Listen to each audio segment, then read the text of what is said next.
And we are the Coalition, loud and proud, outrage porn free, civilly disobedient media broadcasting live on the worldwide Coalition Radio Network here at coalitionradionetwork.com, facebook.com/the Coalition Radio, on the mighty mighty Twitter at coalition_radio, and of course the mothership at coalitionradio.us. Starting our Saturday evening programming.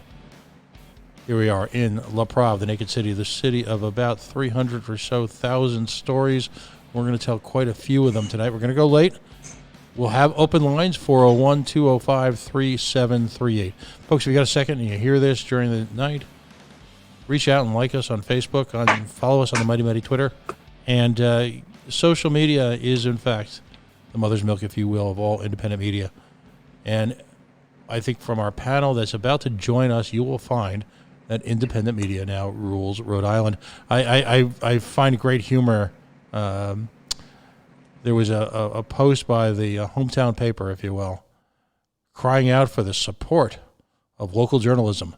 And I thought, well, that's a pretty good idea. I could reach out to Steve Alquist, Bill Bartholomew. I could go to Motif. I could go local Prov and help them out. Oh, you mean the Journal?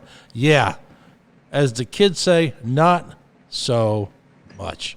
Right now there's a scrum appearing all over Rhode Island right now as failed legacy media attempts to do their very best to control the narrative. But here's the itsy-bitsy problem. They don't control it anymore. So tonight, as the great Pompatus of Love would say, we are going to scare the squares. So, if super producer Joel could pull them in, joining us tonight for the very first time is Bill Bartholomew.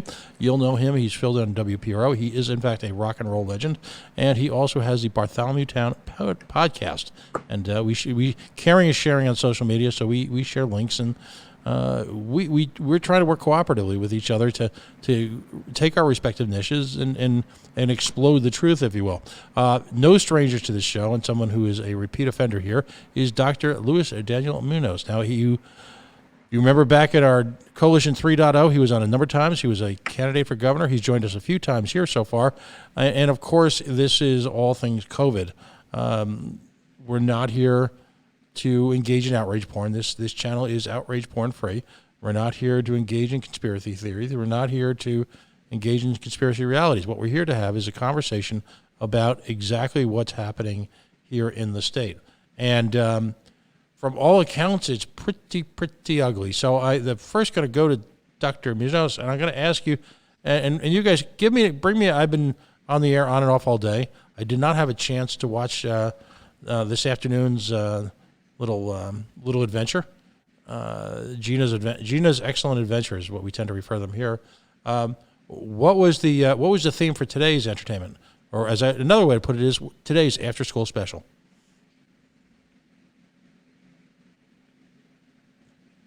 Dan, go ahead. Oh.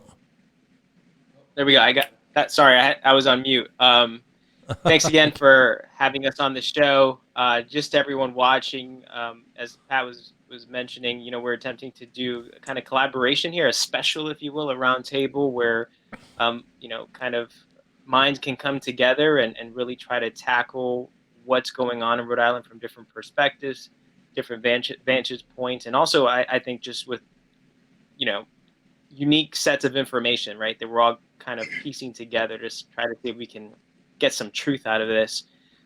So in terms of what we heard today, it's really what we hear every day, Pat. They give us the number of new infections, the total number of infections, the new number of deaths, the total number of deaths, and then they start showing there's, trend lines going up and some curving down, and essentially try to just, I would say, reduce public panic and fear with the promise that 2 weeks more is all we need.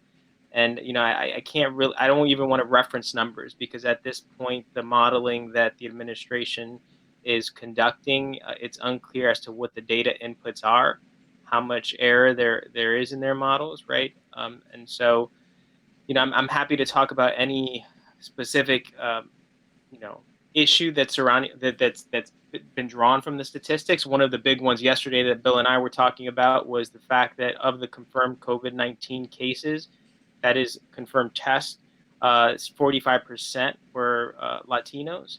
So that was an interesting number. But even then, we went on to kind of not so much discover, but there were some challenges to that number in terms of, well, how many Latinos actually took the test, and were the amount of Latinos that took the test in terms of the total number of people that took it actually were those numbers pretty high? So in other words, were we focusing on testing Latinos, which is why we're seeing more confirmed cases in Latinos? Now, I didn't necessarily formulate that question, but it's one that's been thrown out there, and so the DOH will be working with their statistical teams and search teams, whatever other name they want to give them, to try to, create some clarity. But Bill, you spent a lot more time on that. You were plugging away at the press conference as well as the at the post press conference. So what do you take from that stuff? Pretty much, I mean, the big takeaway today, more than anything else, is all right. Susceptible populations, susceptible areas. Yeah, vulnerable. Bill, sorry for interrupting. Yep. Yeah, the audio is a little low. Yeah, we are. We're trying try that now, Bill. Hey, 2, 1, 2. How's it going, Coalition Nation out there? Is that a little better for y'all? Much better. A little better. I can boost it. Okay, I can boost it on my end too if that helps. Absolutely. All right. Yeah. So my big takeaway, of course, is look, we're starting to learn more and more on.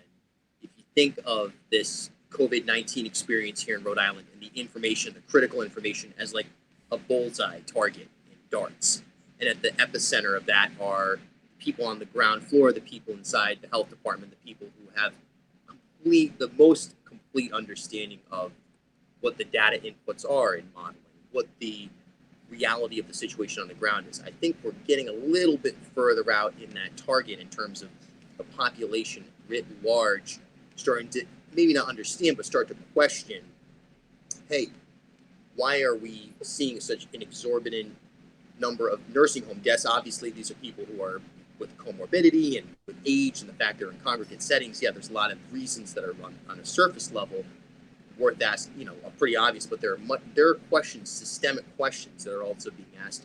And obviously we're starting to see that now in terms of South Providence and Latino populations. I think more and more people are starting to become aware of, hey, we've got to start to really dial in from a factual standpoint. What's the epicenter of this crisis, and how can we attack it immediately, understanding what that epicenter is? So the questions, maybe they're getting a little bit more impactful. I mean, so Bill, but my perspective on I mean, have you gotten the same sense that I've gotten, which is that while they're addressing the realities of health inequities and the kind of racial ethnic lines that are drawn within that area, they're kind of pivoting away from those questions? I mean, would you say that? Have you felt that? Oh, for sure. I mean, I think even by their own admission, that they're going to take the path of least resistance, which will be to present a very similar type of presentation that we're seeing each and every day, and not get into the big esoteric questions right now. To correct what we're really seeing on the ground here, what we're experiencing. Again, I've been monitoring the police and fire scanners and taking notes. I mean, I have notes where in Providence, in my neighborhood here, generally speaking here in South Providence, 4, 5, 6 calls in a 5-minute span, COVID related.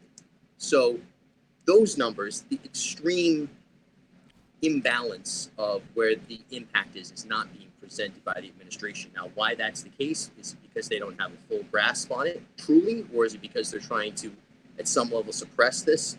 That's a question that we need to find out really next week. And there's no more time than maybe one more week of what we're going through right now in terms of the presentation they're putting on every day before I think you'll start to see more restlessness from more and more people. Yeah, Pat, were you able to see the video that that Bill was gracious enough to share with us that actually captures a moment when the press is asking the DOH about crisis criteria that essentially is the criteria that's going to be used when selecting who lives and who dies in a worst case scenario? and the DOH seemed to be actually hesitant to even share that information. Were you able to see that video? I did, and I did, and it goes to my point. You I know, can share it too, if you know. yeah, no. You again, we're folks. If you're just joining us, we're testing the tech on this for the first time tonight. You guys can hear me, okay, right? Yep. Okay. So here's been my concern all along. I've been to enough pressers in my life, and I've met enough politicians. Hell, I am one.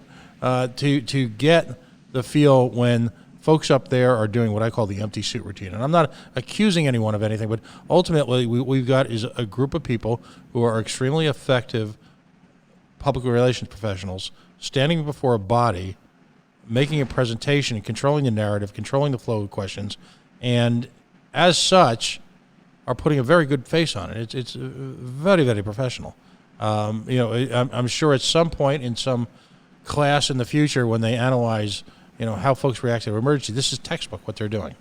Unfortunately, when situations come up where now we've got to, after 3 or 4 weeks in a row of this is going to be the weekend when all hell breaks loose, you've got a restless population, you've got a population that's been financially devastated, a business community that I don't know if it's ever going to come back. We have a business community in the States that's been on fumes to begin with, all right, to sort of hanging on the verge of a nervous breakdown.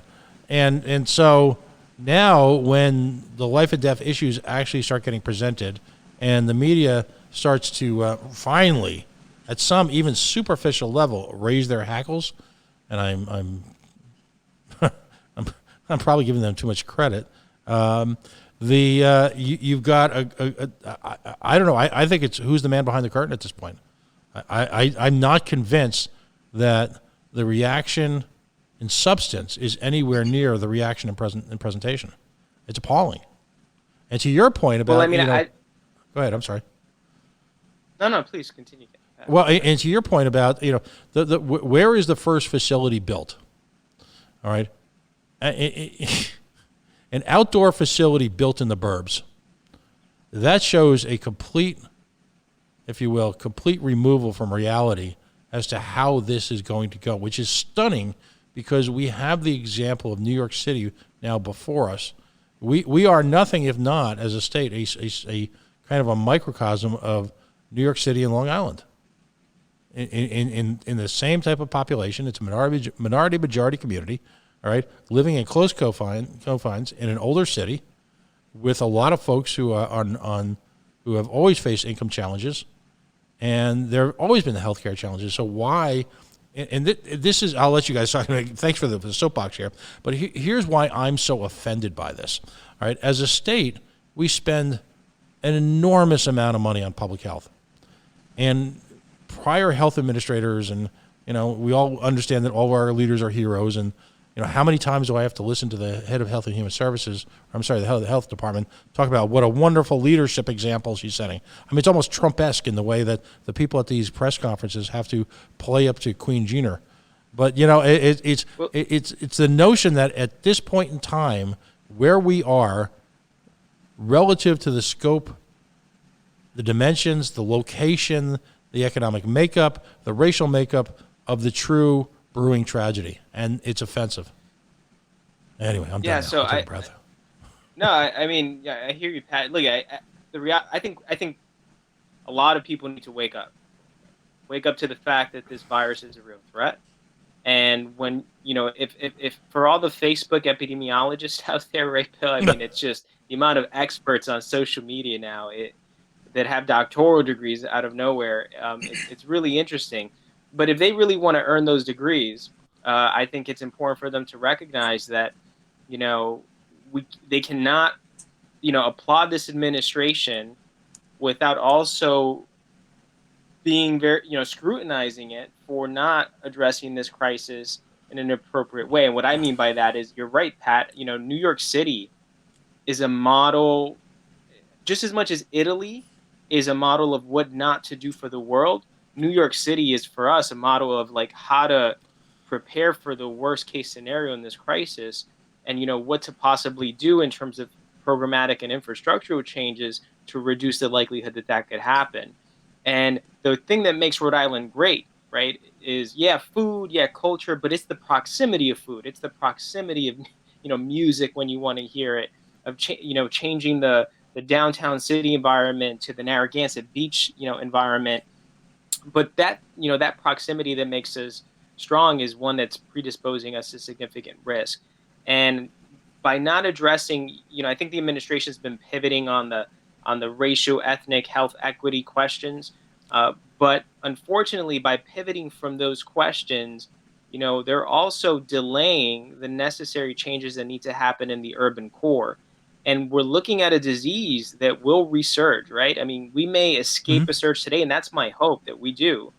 It's hope, pure hope that we'll escape it. The reality is we likely won't. But even however this surge turns out, 2 3 months from now, another one will come. Another one will come if our buses are packed with 15 or more people on it, right? Because right now, RIPTA buses have an exemption to the 6 foot rule to some extent. They're letting 15 Right. people on. It will resurge if we don't have legitimate community health infrastructure that's not relying on tents, so that every time it rains or there's a storm, suddenly we have to close down testing and close down triage and coordination facilities. If we persist with this cronyism, we're already in the hole in terms of economics. I don't see how we can continue to pay the convention center for, resurgences, and then not find ourselves exhausting any small amount of capital we have left to actually invest in our health equity zones or those community health environments that are supposed to serve, again, urban core communities that are at highest risk for resurgence. Well, to me, there's this big lie about Rhode Island. And anytime, and Bill, I'd love your reflection on this because you've lived elsewhere. You've been from here, you've left, and you've come back. But the big lie in Rhode Island is that anytime there is a controversy or a challenge on any level whatsoever, we're regaled with stories. Well, what a wonderful place. We've got the beaches, which are okay. We've got the restaurants on Federal Hill. We've got this. We've got, the usual cliche of civic leaders who play to the masses, pander to the masses about this bucolic lifestyle, when the harsh reality is there's a significant part of Rhode Island pre-COVID that did not participate on a daily basis in restaurants on Federal Hill and didn't have much time because they were working 2 jobs in a home health care facility to go down to the beaches and enjoy Point Judith and join one of the clubs down there. The reality for most Rhode Islanders pre-COVID was pretty effing harsh. And so, under grotesque underemployment, high taxes, high cost of living, this is probably, I believe, in my own mind, one of the most expensive places in America to be poor. And so on the backdrop of all of that, despite all the money spent in health and human services in our budget, we were woefully underprepared to fight any sort of disease in the inner city, in a state run by Democrats. How is that possible, Bill? Well, it's just the narrative that has, for my life as a Rhode Islander. I mean, look at the education situation in Providence, right? It mirrors the public health situation. It both are fundamentally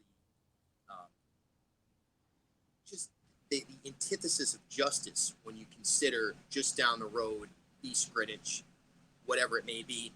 The fundamental differences in the experience of the average person, and who controls that narrative is, yes, not the person who's generally speaking, but anyway, the person who's on the inside of that harsh lifestyle that you described. I think the one thing that really comes out of this is, I've had a number of CNAs or nurses on my show over the last couple of weeks, and to hear their stories now, where you have people who are literally working on the front lines of this crisis, who they themselves are, unable to support themselves on their job alone. They're driving Ubers, they're involved in the gig economy, and so on and so forth.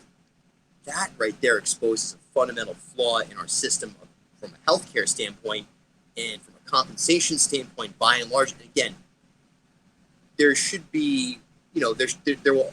I'm not someone who's calling for socialism or communism or anything like that, but I think the one lesson we need to learn right now is evaluate this experience and understand how we can move towards a resource-based economy.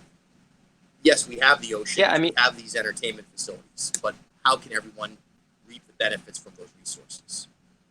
Absolutely. I mean, Bill, we were talking about this in, even Pat, I mean, the three of us were talking about this in 2018 during the election season, right? I mean, how do we convert? This was the question then. How do we, expedite the conversion of Rhode Island's workforce away from this dependence on labor, which really just seems like a political instrument used, time and time again by elected officials, right? Where that labor force that's so intimately tied to investments that the state's making, as compared to like converting them over to cybersecurity. We talked about clinical support staff like CNAs. We talked about reducing the length of programs at CCRI to push out more healthcare workers. What I find fascinating is that today the governor, for the first time, mentioned like, well, maybe we want to reduce, or Dr. Alexander Scott said on behalf of the governor that they want to reduce the length of CNA programs at CCRI. It's like this is what it took. It took us facing the monster to make that move. 6 months now, when we have 1,000 CNAs, I think Rhode Island will be better off for the future pandemics. But what is it going to do for this one? And it's a sad truth. Well, and let's look at the reality of the life of the CNA. How many of them are working as a CNA literally 10, 12 plus hours a day? A lot of us in indie media have drawn a variety of experiences. Both of my daughters were in college simultaneously. Both got into amazing schools and which had amazing tuitions. And so what a lot of folks don't know until recently was that I did, in a 2-year process, while still working full-time and doing this, I did over 3,000 Lyft rides in the greater Boston, Providence area. 3,000. And a significant part of them were to home health care workers and aides in nursing homes, extended care facilities, hospitals. If you're around 11 o'clock at night, you're picking up and dropping people off at Rhode Island Hospital. You're picking up people in a variety of, again, nursing homes, as we used to call them back in the day. The reality of these folks is that they were spending just on the cost of getting back and forth to work represented 2 to 3 hours of their day in terms of pay. And on top of that, as a libertarian, what I find so patently offensive, and I'm going to use that word a lot tonight because I'm pretty offended, is how much we spend subsidizing the RIPTR when the RIPTR in no way, shape, or form comports with any type of reality of the average everyday worker, and particularly the working poor here in Rhode Island. We're more concerned about getting people to Quonset Point than we are an individual who's living on the south side of Providence, getting them back and forth to work. By the way, these are the same people who will, the establishment, certain parts of the right-wing establishment will decry these people as well. They're taking advantage of the system. They're living off the system. I beg to differ. I've seen the reality of it. That's my reflection on that. Yikes. Yeah, no, families. There are single parents working 2, 3 jobs, to stay afloat, and think about what this crisis, not only from an economic standpoint, but from a healthcare standpoint, will do to those families. We're talking about trauma that can last generations, and these are families that already have trauma. Poverty itself is trauma. Some would say, I would say, but I agree with you, Pat.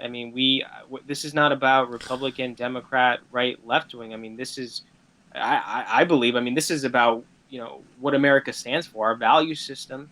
And if it in fact is opportunity, if it is life, then this is one of those situations where people need to put politics aside and make the right investments. I was thinking as you were talking, Pat. I think I pointed out things that have kind of bothered me about the approach, the responsiveness or lack thereof at times that this administration has had with this crisis.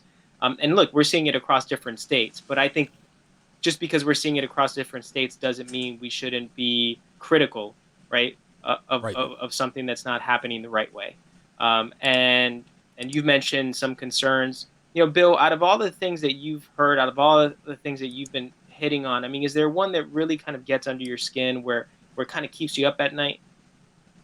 Yeah, the zip code question is something that, to me, should be basic. I've posed several times, can we release the breakdown of confirmed cases, deaths, whatever it may be, by zip code so that we can show for Rhode Islanders by, number one, understand where to attack testing, translation services, transportation, walkable testing sites, etc. But then also, from a communications perspective, getting to a point where the state writ large can wrap their heads around this.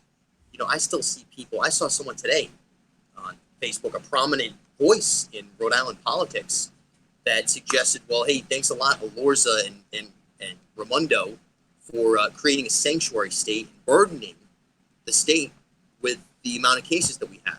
That's how they're breaking down. That's Terry Gorman. That's how some people are breaking down this information. So when you have that when you have prominent quote unquote thought leaders in the state pushing that type of narrative out there, it becomes that much more critical to push the true narrative, which is that our systemic breakdowns over the last 10, 15, 20 years, as the gig economy has emerged and as the cost of living has rapidly increased and wages have not simultaneously, that is the fundamental problem, more so than anything else that we've got to make the correction on. And it does keep me up at night trying to understand how to communicate that to people who just don't want to see it. At the end of the day, they're going to go to the ballot box. At the end of the day, they have the bully pulpit at some point. And I don't know what the solution is. It keeps me up at night. You're right. Well, to the point about illegal immigration, quote unquote immigration / refugees, Mr. Gorman has been riding the same pony now for a generation. Unfortunately for Mr. Gorman, the facts simply don't bear him out. Quite frankly, without a continuing stream of immigrants, that this nation, number one, would be suffering greatly financially, and number two, let's be blunt, and I think to your question, Bill, it's just a constant recitation of the facts. Fortunately, that perspective is literally dying off. Sorry if that's a little harsh, but it's literally dying off. Quite frankly, from Pew and everybody on down, the reality is that crime occurs at a lower rate amongst the immigrant community than it does in the general population. It just does. So this whole sad progression of it's the fill in the blanks. There's always got to be a bogeyman from that side of the politics. There's always got to be somebody evil. Someone else is causing our shortfalls. It's not us as a family here in Rhode Island. It's not us in our failure to address or to adjust to the new economies. It's not us, the leadership in Rhode Island. It's the immigrants. And I just can we find that disgusting.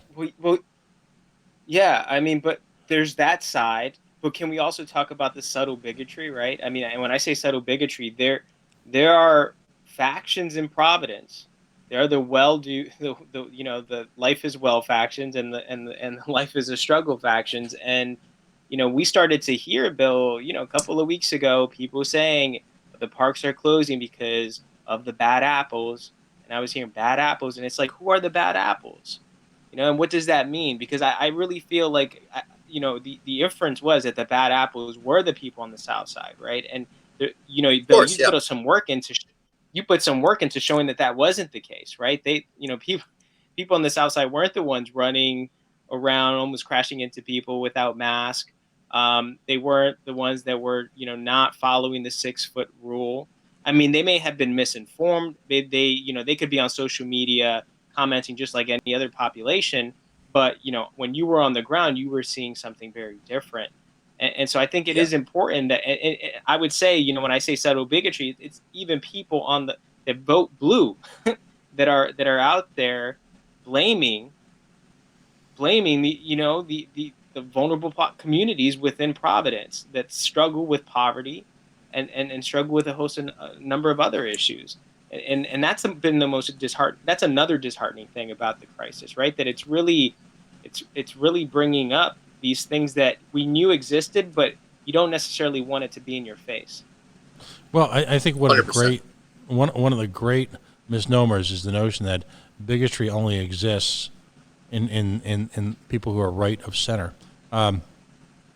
Listen, what is the term, Bill? The bigotry, of the soft bigotry of diminished expectations, that exists throughout liberal white America. The way in which people of color have been patronized politically for generations and led to believe that their only salvation lies in some form of slavery under the Democratic Party rule, has just got to go away. At this point in time, those folks have been imprisoned by a series of social policies, failed government, which has left them really without much hope. One only needs to go to one of these lotteries for alternative educations that are made possible in inner cities to understand how desperately those people want to get out and want the same things that we all do and are willing to work their ass off for it. So the Providence public schools understand have been run by generations by folks in what I'll call the intellectual and academic industrial arm of our world, whose primary intent is to inflate a bureaucracy and make vast amounts of money, while at the same time considering children a necessary, if you will, aggravation to have around so that you can justify a school system that pays out six-figure salaries. Harsh, but, listen, Johns Hopkins University summed it up for us. It's just not people like me anymore. Folks have been failed in this city by successive generations of liberal governments, just like they've been failed by both parties. But that's obviously self-interest speaking. But listen. Well, I mean, Pat, I think just to not get too far into the ideological differences here, I think it's just cronyism, right? I mean, you see it on the right, you see it on the left. Mm-hmm. You see money siphoned away from human beings and put into these, economic machines. And I'm not even saying that it has to be businesses. I mean, we've seen what happened with this recent stimulus package and the amount of, I think it's $90 billion that's going to get funneled into hedge funds. That's at a massive scale. But I guess my point is that, that's happening in Rhode Island even now. When we're selecting sites for, expanding our beds, hospital beds.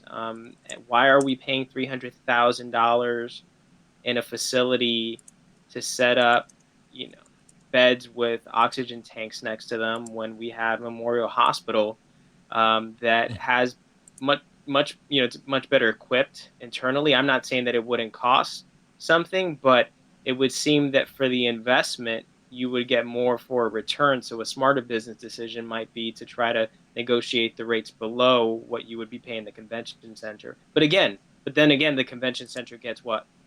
Millions of dollars every year and really doesn't produce any profit. So the convention center. Cronyism 101. All right. The how can I put this? The first employee of the Rhode Island Convention Center was actually the sister of a former mayor who's got a lot of real estate downtown. Did I spell that out enough? I got yelled out by Dan York for bringing that up, even though I had firsthand. I myself am the source of that. I had firsthand knowledge of that because I worked with them on a project. So it's not a question of conspiracy theories. It's not a question of prognostication. It's a simple fact. So the convention center has been truly an endless hole for this city for years. And it's interesting. I'll give you guys like 20 seconds of history here. When the convention center was getting contemplated, I wasn't even a libertarian then, but I knew the idea sucked. So I opposed it from, this is well before social media. So folks like me just sort of operated out there in the great wilds, and we had no idea how to coalesce. And because both major parties supported it because it represented jobs and income for their own interest groups. There was no analysis of whether or not the city needed one. We're told even to this day, every city of that scale needs a convention center. Well, okay. Bring in some private money, build it, and let them suffer if it loses money. Or how about one way to address Providence financial woes is to bundle up the convention center and the vet and everything else and just sell it to private money. But then there's no trough to feed at. And people have fed at that trough for pigs for years. So when it was built, it was going to be, at first, and see if this sounds familiar. When it was first going to be built, it was going to be develop funds. It was going to provide positive cash flow for the state and the city. Okay. Government shouldn't be doing it, but okay, well, let's take that at face value. By the time it was done, I'll never forget, I was listening to Channel 10's Talking Heads show at the time, and it was replaying in the middle of the night. I was up for some reason. And I heard somebody say the immortal line, well, it's going to lose money, but it'll be an economic generator for the city. What? Say what? Wait a minute. You've You been know what it pointing- is, Pat? It's a pass-through company, right? I mean, essentially, right? You Right. create a subsidiary, you give everybody jobs through the subsidiary, you get a few tax breaks, and boom, pass-through company. I mean, that's all. That's all. Right, and so millions of dollars a year are siphoned from an already bankrupt Rhode Island economy, so that we can pay for this. So now, of course, they'll. Who knows? But to your point, listen, given the additional pressures, and no one wants to talk about this, I would love to have them quantify the additional pressures put on by Rhode Island Hospital by the absence of any emergency room facilities or any type of care, immediate urgent care, given the death, if you will, of Memorial Hospital. And so that was before this happened. Yep. Right. I think that's And, you know, critical. and- that plays into the whole question. You know, David Norton, to his eternal credit, has been saying hospitals, not stadiums, now for about 5 or 6 years, and everyone dismisses it as a complaint of a crank. And I think he's probably watching this because it's shared on the your POTaxpayer page. David Norton's a pal. If you look at my homepage, it, he and I, the front video on my homepage is David Norton and I talking about the stadium. David Norton's an absolute warrior, and the folks who attempt to dismiss him or minimize his efforts are completely off base, and at this point in time clearly owe him an apology, because you know what? He was right. And I'm sorry if that didn't jive with their interests. Go ahead, buddy. Well, we have to acknowledge the fact that while there are Cape Verdeans in Providence, there's a much larger Cape Verdean community in Pawtucket. And so, we're seeing a rise. So someone recently in the Cape Verdean community from CACD, told me, they said, this person was speaking for herself. She said, when I think about the numbers of infections, and then I think about the Cape Verdean community, my concern is that many of us are working as CNAs. Many of us are in the home healthcare kind of arena in terms of employment. And so, we have to, again, these frontline workers that represent these vulnerable communities that have significant barriers in terms of language barriers, economic barriers, are now in places where they're more likely to contract, or the risk is higher for contracting, the disease. And so when you have a hospital like Memorial Hospital, and then it gets closed down, you have an opportunity to open up. It's probably it's going to be the second hotspot in Rhode Island after Providence. And instead you put tents out in a parking lot in front of the hospital with the expectation that people will be tested there, screened out for symptom severity, and then you're going to get them on an ambulance, if you even have the capacity and the amount of ambulances we might need, to take them to Miriam or Rhode Island Hospital or the convention center. How inefficient is that? And where there's inefficiency in a healthcare crisis, people die. Where there are inefficiencies in a healthcare crisis, people die. Emergency rooms are set up like if you were in a Ford car manufacturing company. I mean, there is a protocol, there's a process. You can't get more efficient. And the way the state's handling these respiratory clinics and triage, tents, it just doesn't make logical sense. No, it doesn't. It's just strictly. Listen, the city of Pawtucket is suffering on multiple levels. It's schools, even pre-COVID, and they didn't get the attention. And I've always likened the city of Pawtucket to be sort of the Brooklyn to Providence's Manhattan, and with infinite possibilities, infinite potential, but between the failures at the fire departments, the critical underfunding there, the failures at City Hall and some of their priorities, and of course now the closing of the hospital, what does it say to a community if you simply can't invest in basic medical care? And this is an estate too, by the way, and you know how I feel about this, Luis, is which makes it so difficult for privately funded urgent care centers to open up. Now, and in terms of funding community health centers, yeah, okay. How's that working out? Well, look. That's what I'm a big believer in the fact that we should be investing in community healthcare infrastructure, because it will alleviate the burden we see up from a preventive medicine standpoint and the disease burden, but also from a logistics standpoint, the hospital system, kind of burden and workload. But there are two sides to this. One side is if you look at community health infrastructure, even now amidst this crisis, you have Senator Reid and White House that expect everyone to do jumping jacks because they managed to negotiate or get us, because that's what the way they like to phrase it, $7.25 million for community health infrastructure across the entire state. Now, that's actually not significant. It's not significant when you literally need to rebuild community health from the ground up. It's not enough. And when you're getting electric boat $120 million a couple of years before this crisis, it really doesn't add up. It doesn't make sense. From your perspective, Pat, I know, like, if you were going private sector, the insurance companies I think are to blame for the lack of additional urgent care franchises in the state.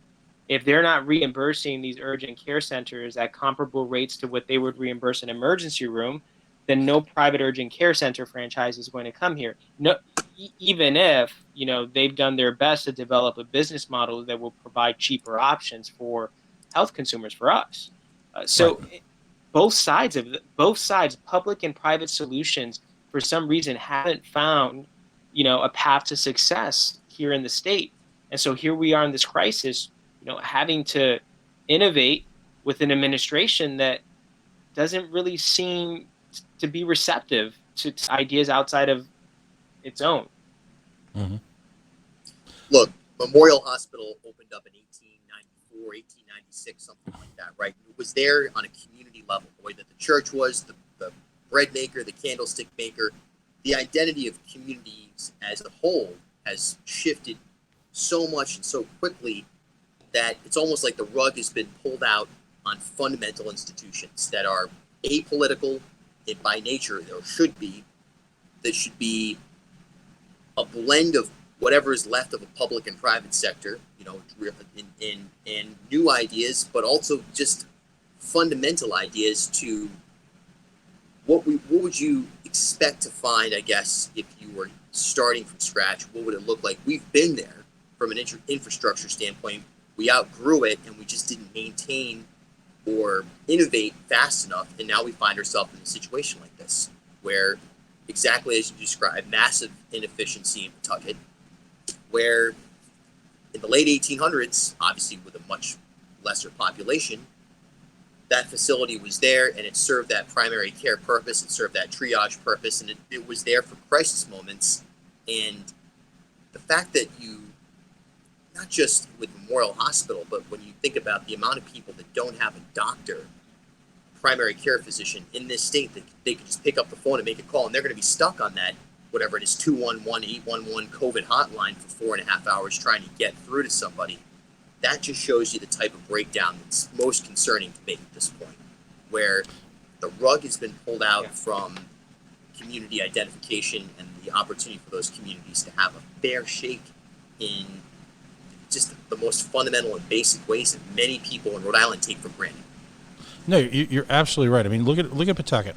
The significant parts of it are food deserts. Significant parts of it, the entire city is essentially a medical desert. Your nearest really primary care facility, ironically, is actually, I believe, in Attleboro, when you go to Sturdy. St. Anne's. Right. And then on top of that, you've got an urgent care facility, a couple of them in the South Attleboro area. So you've actually got to leave the state in order, and all the complexities, by the way, that introduces, in terms of co-pays and primary care. And again, when you're talking about a population that's challenged to have a primary care provider anyway, and this is why I'm so pissed off at Rhode Island government, because all of these are problems that have existed for years. So what I need right now is less, PR. I need less flax. I need less steely gazes meeting the eye of camera. I need less hashtags. I need less T-shirts with slogans on them. I need less buzzwords. What I need is somebody to recognize that, in the immortal words of one of the great philosophers of the 20th century, Rutrow, we got a problem. And Rutrow, it doesn't matter right now in the real sense of whatever bullshit you put forward at a press conference. What matters right now is an assumption that we are starting from ground zero, literally ground zero, and mobilizing upward from that. Now, I believe a lot of those solutions lie in the dreaded private sector. Other people disagree. But until we understand that we are sailing blindly, we are 5 weeks into this, and we don't have a clear perspective of who's actually sick, who's not, who's carrying. We have none of that. And so any of the testing I've done... Yeah. Lily, so let me just ask you a question. Any of the, and I'm not an expert, I play one on the radio, right? Any of the testing that we did 3 or 4 weeks ago, if we are using that in any sort of baseline assumption, I've got to believe that is completely invalid, because we haven't been able to perform it in a compressed enough period of time to get a real accurate snapshot of how things are now. Is that the case?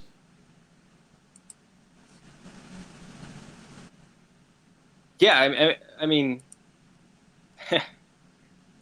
it's a loaded question. So the truth is, in retrospect,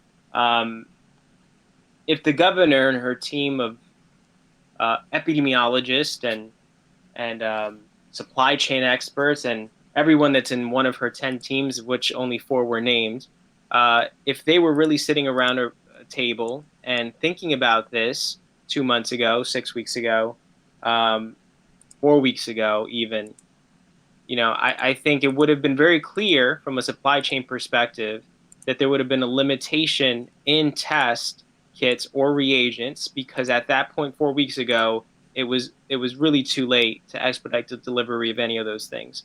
And so from that perspective, it would have became a matter of, well, what do you think we can get within the next month, right? So if they're looking at the numbers and they know that the only amount of tests they can get is based on the supply that it can be delivered, then the next step should have been independent of backlash, close down, shut down with enforcement policies for at least 7 days, right? Delay the spread, potentially contain the virus, and really use track and trace at that stage.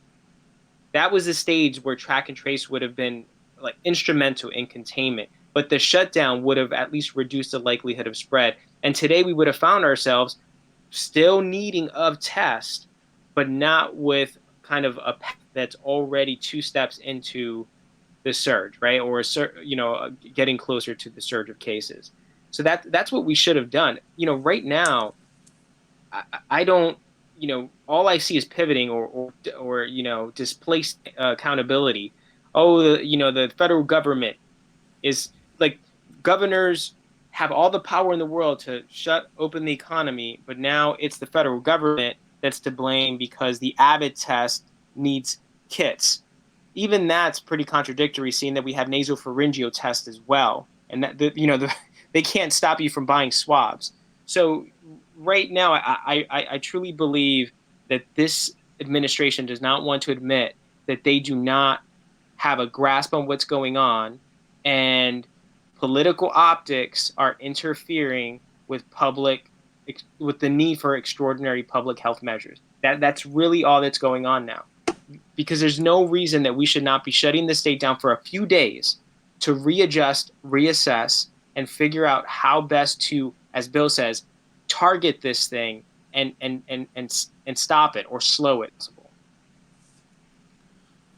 Bill, you're seeing firsthand in the communities where this is starting to explode, and you're seeing the reality of, folks trying to reach first responders, folks trying to get health care. Am I to believe that we've got entire communities within Pawtucket and Providence that are essentially still removed from the system and completely out of touch? Tell me more Absolutely, about that. No question about it. Well, it comes down to translation. It comes down to interpretation from start to finish. So it's one thing to put, whether it's a piece of messaging or if it's an infographic, it's one thing to put that into any language. It's another thing to walk someone through from start to finish the entire process with interpretation. There's also just been a disconnect in general that is experienced, I think, anytime you look at an election or the census or education or any other field. I mean, look at anything that is, I guess, a competitive situation between the urban core and, I don't know, Westerly, because I grew up down in Charlestown, whatever it may be, a sports event. That divide, that's always been there. It shouldn't be that shocking that there are significant portions of the population here in Providence that are just written off by the rest of the state. And I think that includes in the communication effort, which is clearly not making its way to a tremendous portion of the population. What I'll also say is that walking Broad Street, driving through Roger Williams Park, walking Elmwood Avenue, Reservoir Avenue, walking through downtown even, is a vastly different experience now than it was even 2 or 3 or 4 weeks ago, in the sense that I'm seeing people who are wearing masks and they are by and large realizing, hey, this is a dangerous situation for us.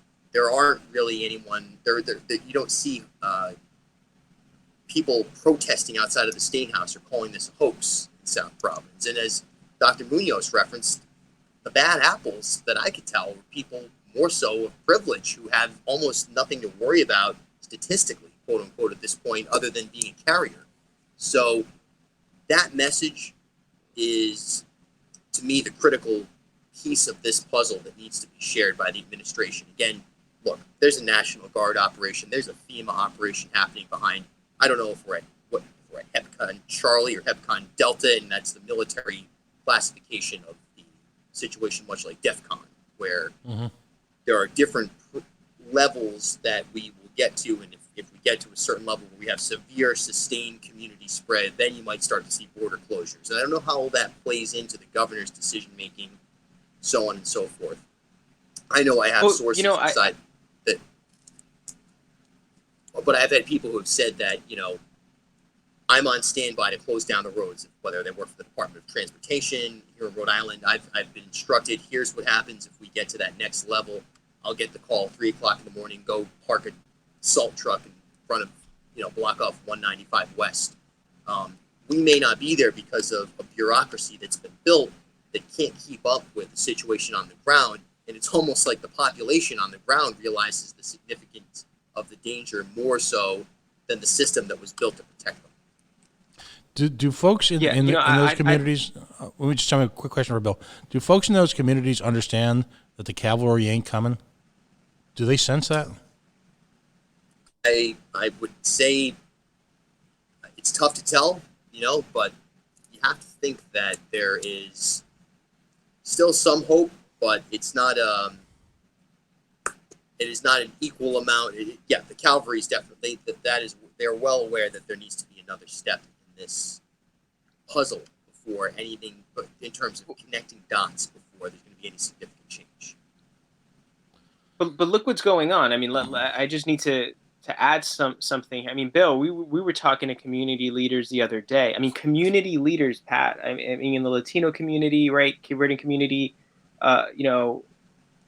across the different ethnic groups of Providence, Pawtucket, Central Falls, and even up to Westerly, and people that believe in this administration, that have worked with this administration, did not know what was going on. This administration is not reaching out to community leaders. They're not even, normally there are a few select privileged people that know what's going on. That's not even happening. And that's the scary part, Pat, about this. Like, everybody's being cut off from the information. And so I think the pulse on the ground, or this, the fear that's growing in the communities, is because they're aware they can't go to this representative that has it in with the governor and ask them questions and get answers anymore. I think people are starting to feel that.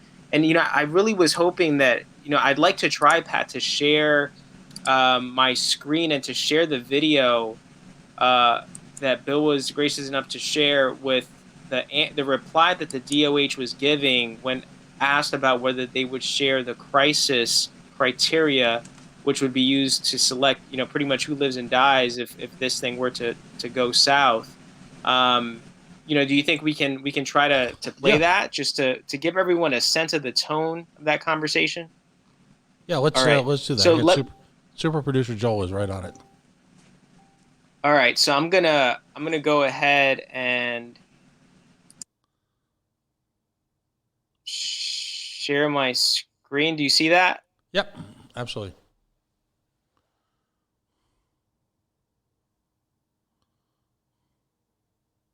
Did you just enlarge the screen? Yeah, I gave him the full screen. Did we lose them? You guys there? Oh, I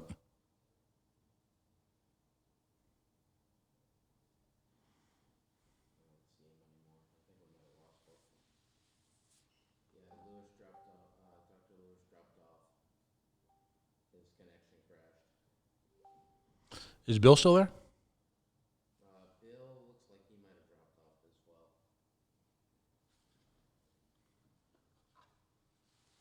So that is it better? You if guys- you- we're back. Okay. I'm here. You see that? Okay. Are we all Is it- set? Yeah. Go right ahead. Go ahead.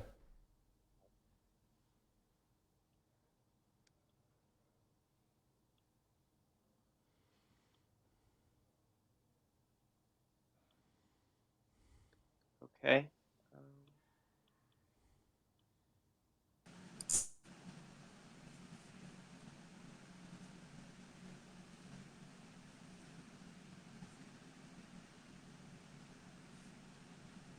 All right. For some reason, it's not letting me.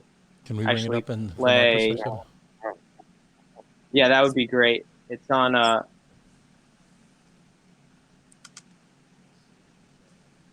Well, you can see my demeanor, if nothing else, during the post-game show, post-game press conference.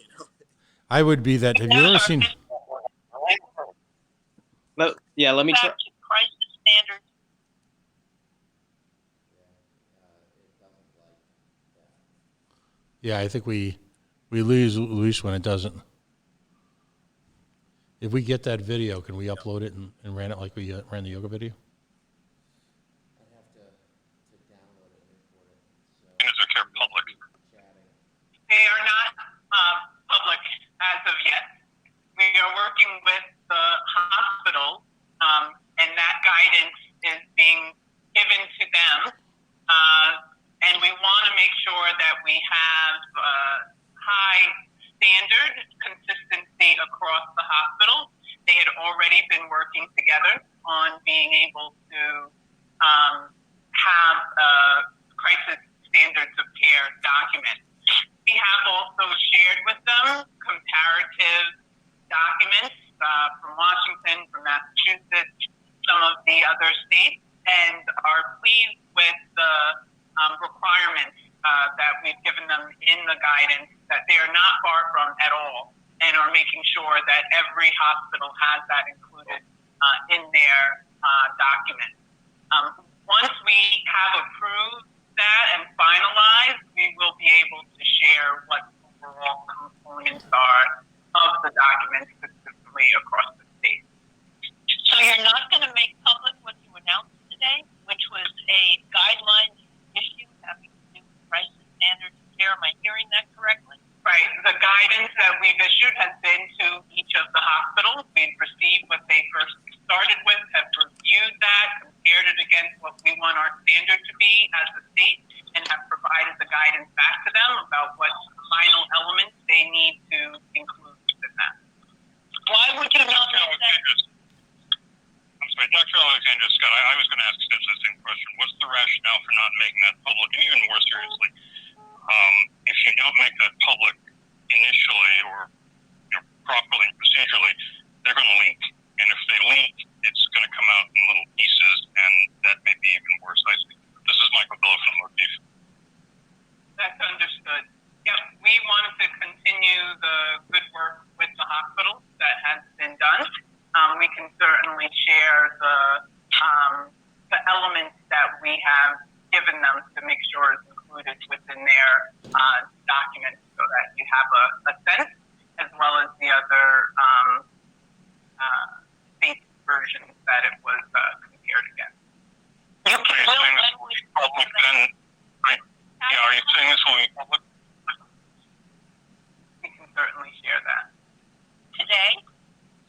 Yeah. Are you planning to do that today? Since it came up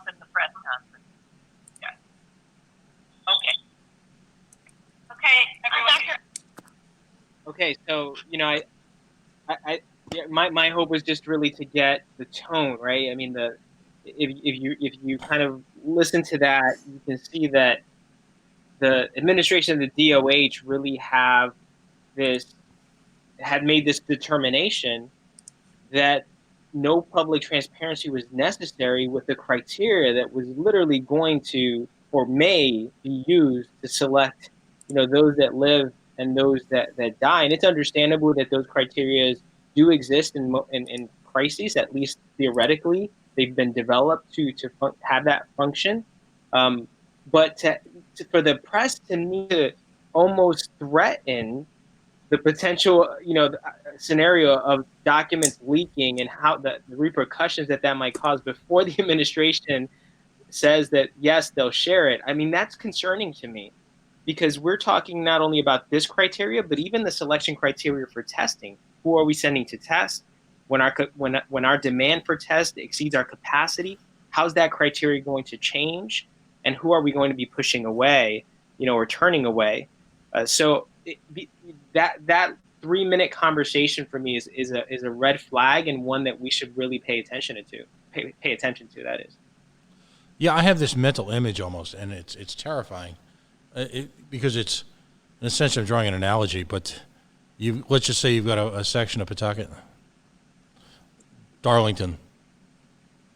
Well, it's middle income, but let's just say you have a section of Pawtucket or South Providence, and by not being able to provide testing to that facility, you may as well, using your analogy of drawing the dump trucks across the road, you may as well just have shut those streets down and block those people within, almost like a house on fire, and just letting it all sort itself out. That's exactly what you're effectively discussing doing. You're creating in the 1940s sense a ghetto, like Warsaw, where you effectively block off the streets, eliminating any food or in this case medical testing or medical supplies into a community, and just letting them work itself out and find out who's left. Look, the quote today from Dr. Alexander Scott is, "Zip code should not determine how healthy a person is, and right now it does." I mean, that's to square that with the notion that the criteria for who lives and who dies is somehow, in a vault in the basement of the State House or underneath, right, 3 Capitol Hill. It's a mismatch. It's total mismatch. It doesn't work. So that's where I guess my main critique of this operation. And by the way, you can have the opinion that the PR operation is good for keeping the population calm, or however you want to put it, but then also demand more numbers. I don't think that the two are they're actually inseparable, in my opinion. Where you can have a layer of pomp and circumstance and so on and so forth if you're willing to go all the way with disclosing numbers, disclosing criteria, disclosing the metrics and inputs that are going into models. So that's my main critique right now, and I think that segment shows in the press conference where the follow-up, the second press conference of the day, if you will, the follow-up call. It shows how frustrating it is that it would take to, as you pointed out, Doctor, literally Motif Magazine saying, "Hey, by the way, this is going to leak if you don't release it." At the end, literally you can hear Jen Bogdan there saying, "Look, we're going to wrap it up." That's the last question of the day, basically. That's one of the most important questions. So it's almost shocking, but at the same time, it fits into the narrative that we've seen over the last 5 weeks. So it's not that surprising. It's just that, while you want to give people the benefit of the doubt, it's tough to when you see a mismatch like that. Yeah, and Sorry, Pat. I would say, folks, if you're just joining us, you are listening / watching to myself, Pat Ford. I'm the host here at the Coalition. Dr. Luis Daniel Munoz, who is a healthcare expert, a supply chain expert, a former candidate for the governorship of the great state of Rhode Island, and Bill Bartholomew, he of the Bartholomew Town podcast.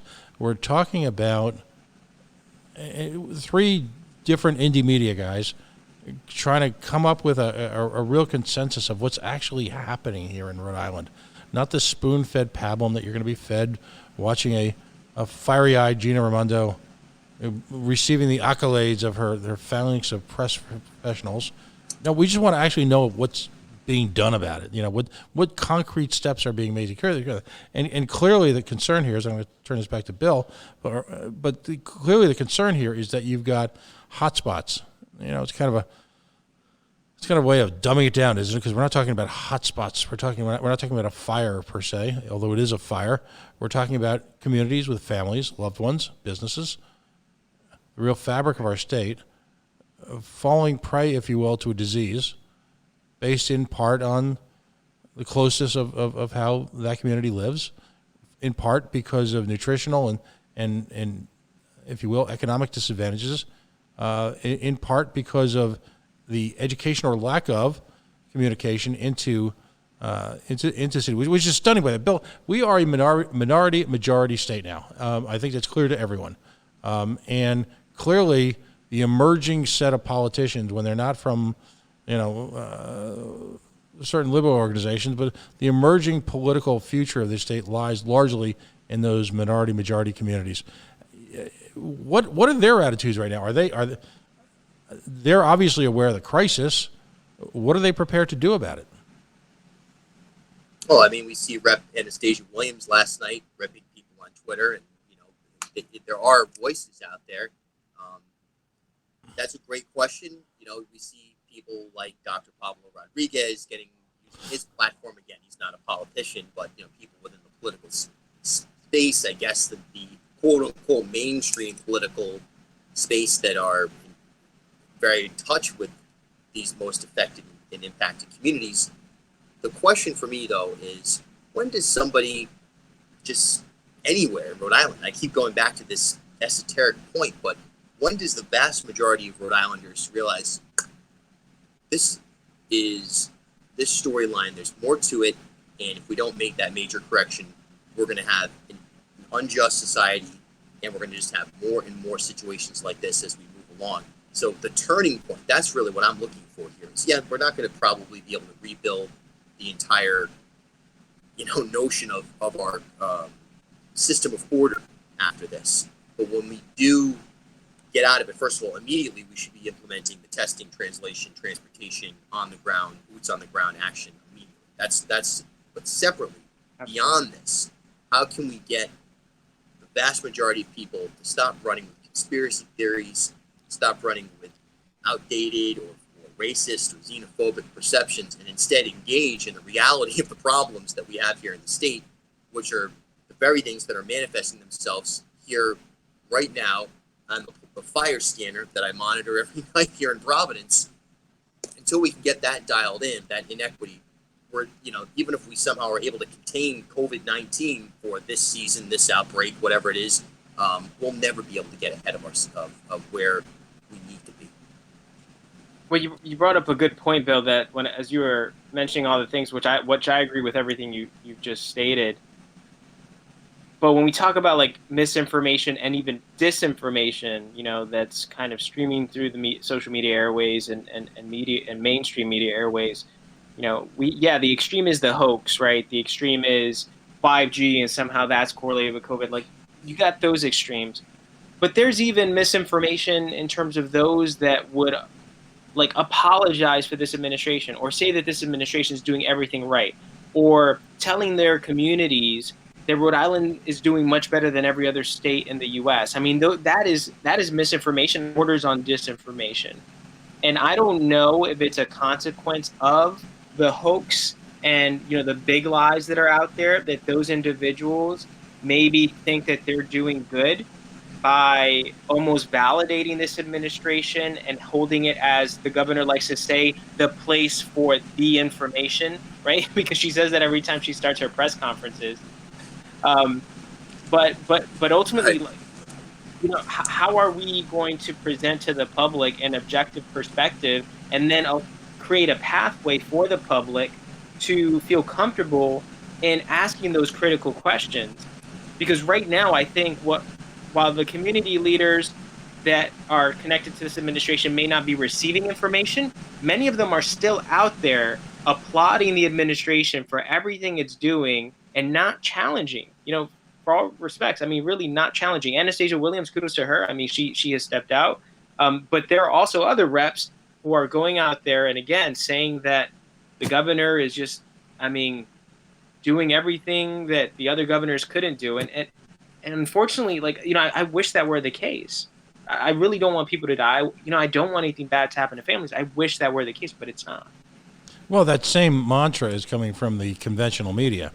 As I like to say, the media worships at the altar of access. What I mean by that is that, if in fact one of them turns butt ugly on her, they get shut down. They cease to become centers of information.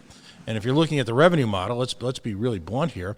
If you're looking at the revenue model of these media organizations, particularly in broadcast, they're on the verge of a nervous breakdown themselves, particularly now as they watch their advertising literally collapse around them.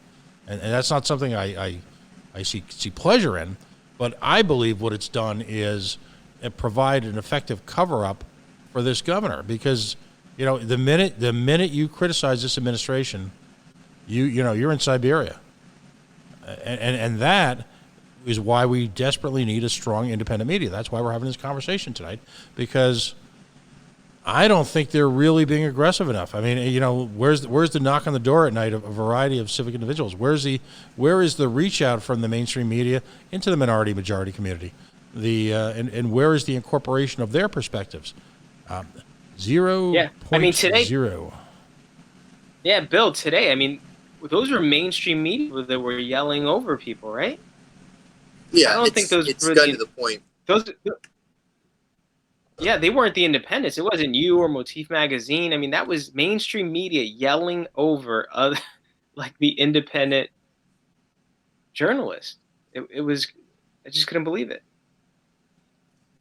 I think that there is a sense that independent media is, I guess, coming from the perspective of journalists who are working inside big media, quote unquote, right now. There is a sense that the long tail, while Uprise Rhode Island, Coalition, Talk Radio, Bartholomew Town Podcast, Motif Magazine, we Go Local Prov if you want to put them in there. They're somewhere in between, to be fair, in my opinion, of big media, in terms of their sponsorship model.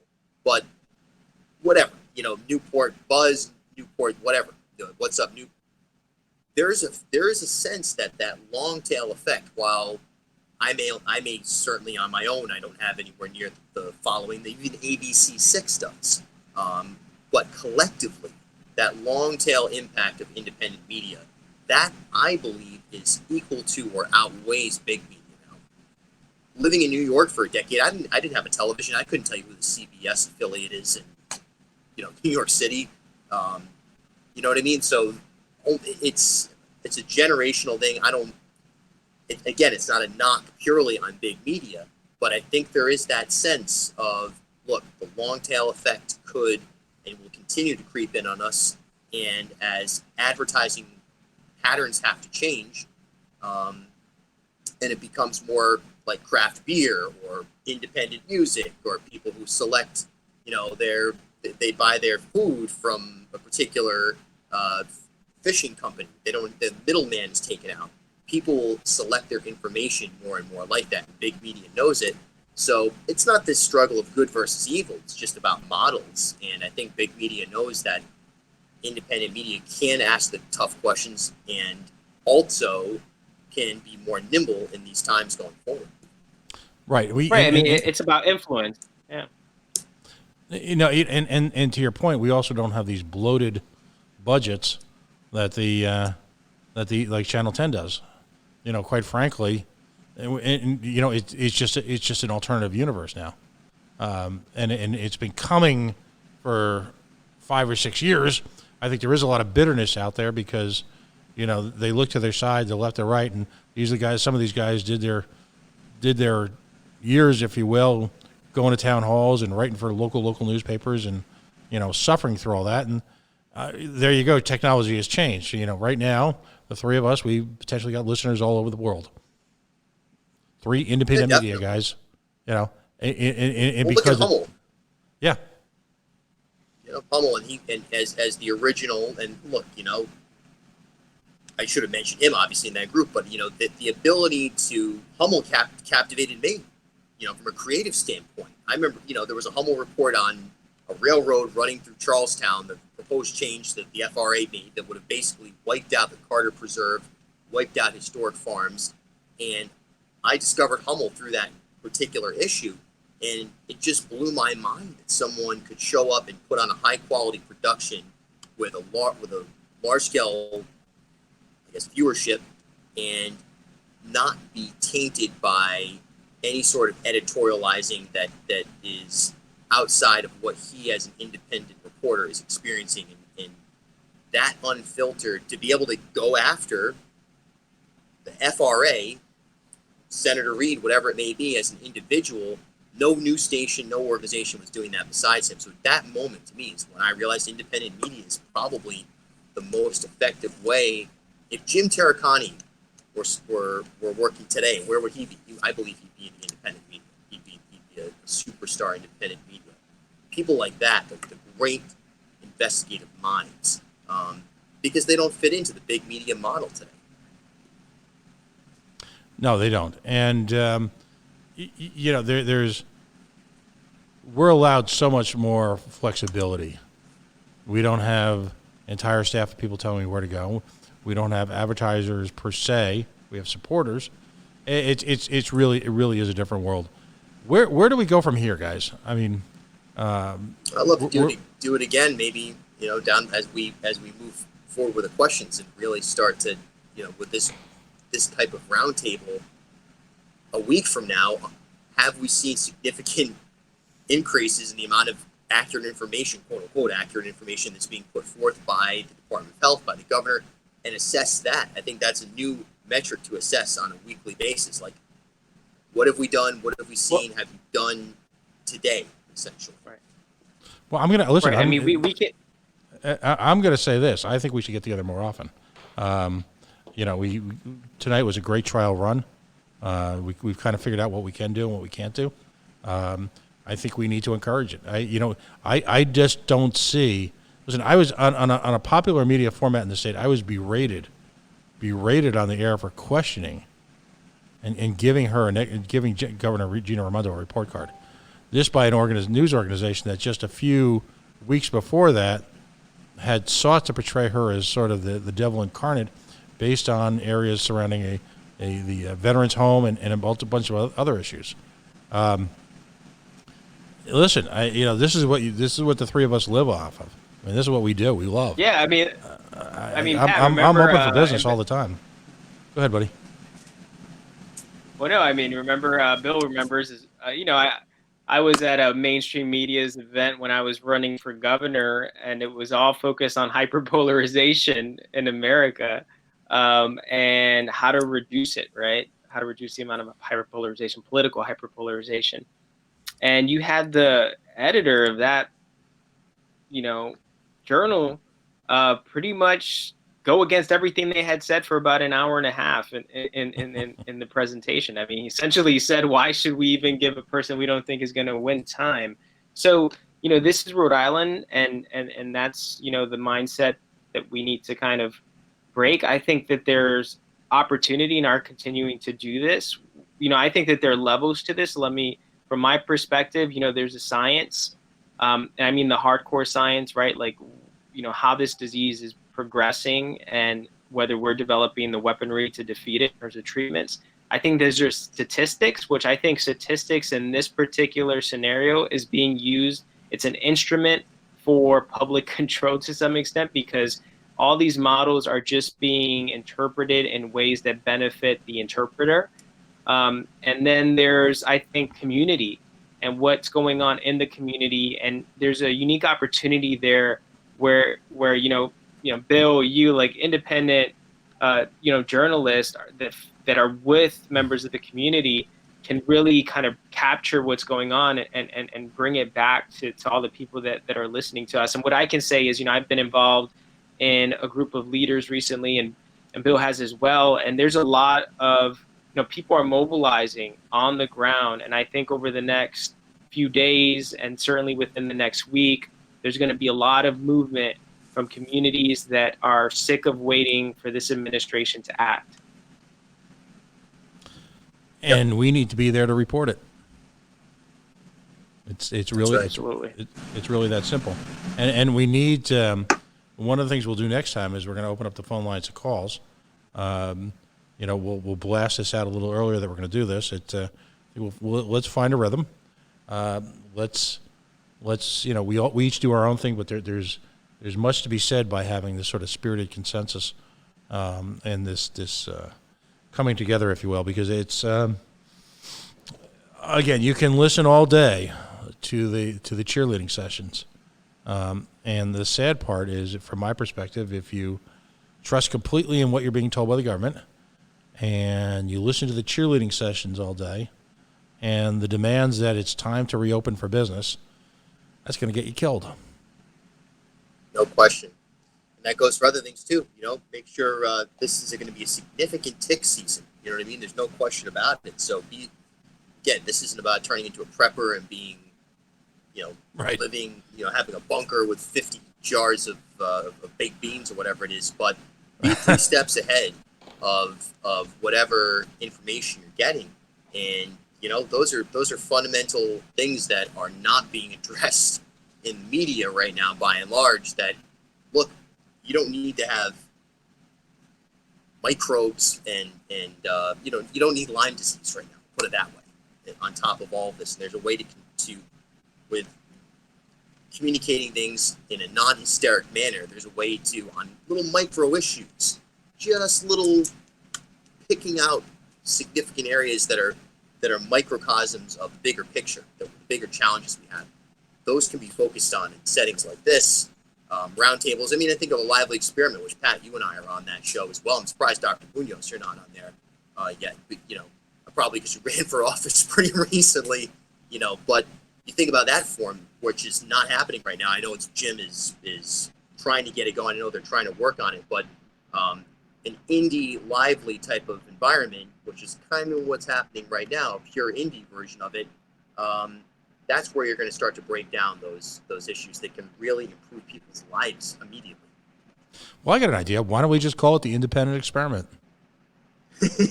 How about that? Let's listen. We're the board of directors of the independent experiment. Everybody in favor of saying we're going to call this the independent experiment, raise your hands. There it is. I'm good. Or a deadly experience, yeah. Now, before Jim came along, it was called by the WAGs, formerly at the Phoenix, now in residence at Motif, as it was called the deadly experiment until Mr. Hummel came along. And let's just say, as they say in the media, revived the franchise. So, and that may be one of the great media understatements ever in Rhode Island history, because that was a brutal show before he came on. I don't know if you, Billy, if you ever had a chance to watch it. It was just absolutely brutal. I mean, just looks like a cat toy, a giant cat toy for the set. With the carpets that they've got on the stage and everything. I mean, it looks like something I built with my sister for the talent show at summer camp. Right. So, but Hummel has turned that around. Kim Keogh as well. Right. I mean, before Diana Kelch, it was literally an amen choir that met every week that traded in inside jokes, 30-year-old visions of Rhode Island, and a, if you will, a sentimentality for a culture that never really existed. Yikes. It was just ugly. And now all of a sudden, as far as I'm concerned, whether you're on the show that week or not, it is appointment viewing. 100%. With any doubt. Again, I feel very strongly about that. I'm just cruising through something online, if I can find it, because I've so many posts on my timeline. But the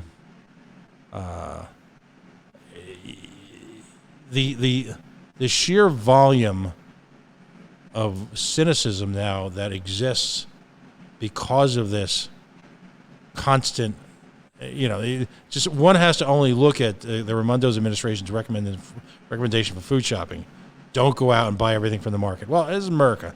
You want to stock up on stuff, whatever.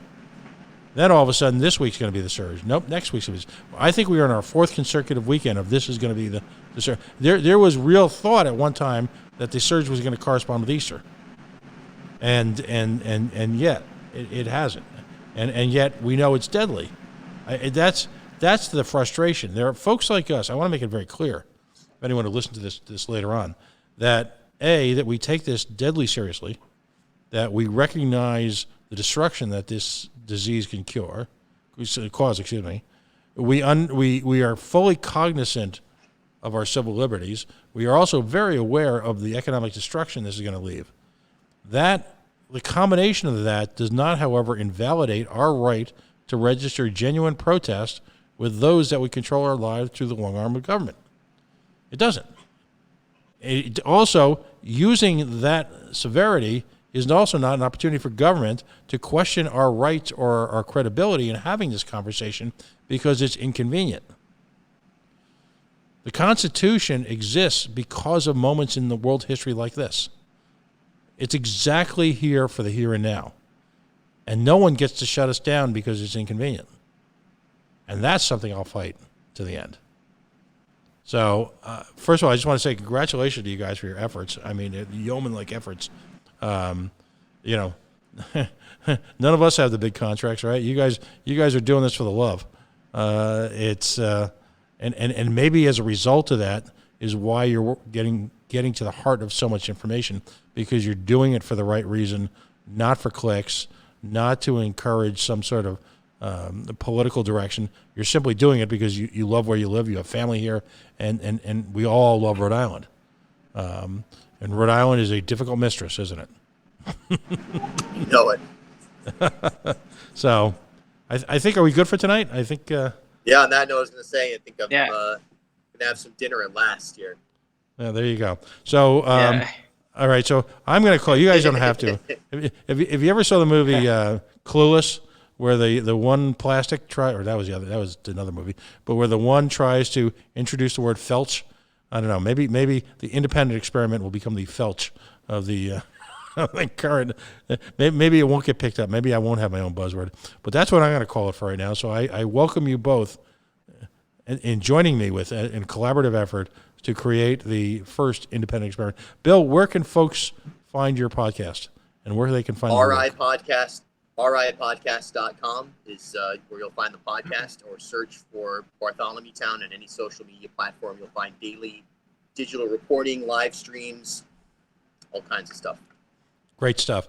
And The Good Doctor, where can people find your stuff? Where can they find you? Yeah, well, you can start with Facebook at Real, REAL, Real. So real.LuisDanielMunoz. So that's real.Luis Daniel Munoz. And, from there you can reach my Twitter page, the political page, as well as LinkedIn. So you can start there. You can reach out to me. Happy to answer any questions, especially COVID-19 related. I know that there's a lot of concerns and kind of confusion around the science. So while there's a political side to this, there is a real healthcare aspect to it, and I want to help in any way I can. All right, cool. So on that note, we are the Coalition, loud and proud, outrage-porn-free, civilly disobedient media, broadcasting live on the worldwide Coalition Radio Network here at coalitionradio.network.com. In the bunker, our spiritual leaders, Spiro Agnew and Dick Cheney, looking on approvingly after tonight's work. Facebook.com/The Coalition Radio, on the Mighty Twitter at Coalition_radio, and of course the mothership at coalition.radio.us, where you'll find links to these and all sorts of stuff. Thank you for spending time with us. If you listen to us in the near future, take a moment of any of the links that we just gave you from Mr. Bartholomew, from Dr. Munoz, or myself. Take a moment. Sharing is caring. Follow us. That's how we get our word out. That's how we disseminate information. Thanks for joining us tonight.